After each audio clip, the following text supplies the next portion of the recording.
ఇంద్రమ్మ ఇల్లు వచ్చిందని గుడిసెను కూలగొడితే ఇప్పుడు లిస్టులో పేరు లేకుండా చేశారు. నల్గొండ జిల్లా త్రిపురారం మండలం బాబుసాయిపేట గ్రామంలో ఇంద్రమ్మ ఇల్లు మంజూరైందని గుడిసెను కూలగొట్టిన పులేందుల గురువమ్మ తర్వాత బీఆర్ఎస్ పార్టీ మద్దతుదారులు అని లిస్టులో నుండి పేరు తెగించిన కాంగ్రెస్ నాయకులు ఉన్న గుడిసెను కూల్ చేసి అద్దె ఇంట్లో ఉంటున్నామని స్థానిక నేతలను అధికారులను ఎంత వేడుకున్నా కనుకరించడం లేదంటూ బాధితుల ఆవేదన. త్రిపురారం మండలం నల్గొండ జిల్లా పులేందుల గురమ్మ వెంకులు వైఫ్ ఆఫ్ వెంకులు మాకు ఇల్లు వచ్చింది అని చెప్పారు కాంగ్రెస్ వాళ్ళు.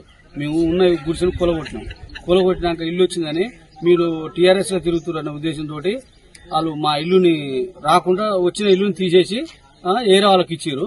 మాకేం ఇల్లు లేకుండా అయింది. మేము ఇప్పుడు మంది నెలల కిరాయికుంటున్నాం. కనీసం మాకు ఇల్లు కూడా లేదు.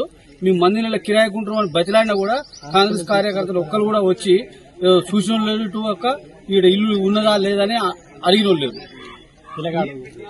మళ్ళా మా తమ్ముని కొడుక్కి ఆడు తల్లి లేదు తండ్రి లేదు. ఇద్దరు డెత్ సర్టిఫికేట్ తీసుకుపోయి కాంగ్రెస్ కార్యకర్తలకు చూపించినాం. అయినా కూడా వాళ్ళు కనికరం లేకుండా కూలగొట్టిన ఇల్లు కూలగొట్టారు కదా, కనీసానికి ఇవ్వండి బతుకుదానికన్నా ఉపయోగపడుతుందంటే అట్లా కూడా ఇల్లు తీసేసి వాళ్ళు నచ్చిన వాళ్ళకు ఇచ్చుకుంటారు. మరి ఇప్పుడు ఆమె ఆడుంటుంది ఈ మంది నెల కిరాయికుంటున్నది. ఇప్పుడు ఇల్లు రాలే ఇల్లు వచ్చి ఉన్న గుడిసె కూడా కూలగొట్టి మంది నెల కిరాయికుంటుంది. అది కూడా బతిలాడినాం. పోయి కాళ్ళ మీద పడేటట్టు కూడా మా తమ్ముడు కూడా పోయి కాళ్ళ మీద పడేటట్టు కూడా బతిలాడాడు. అయినా కూడా కాంగ్రెస్ కార్యకర్తలు తీసి పక్కన వేస్తున్నారు.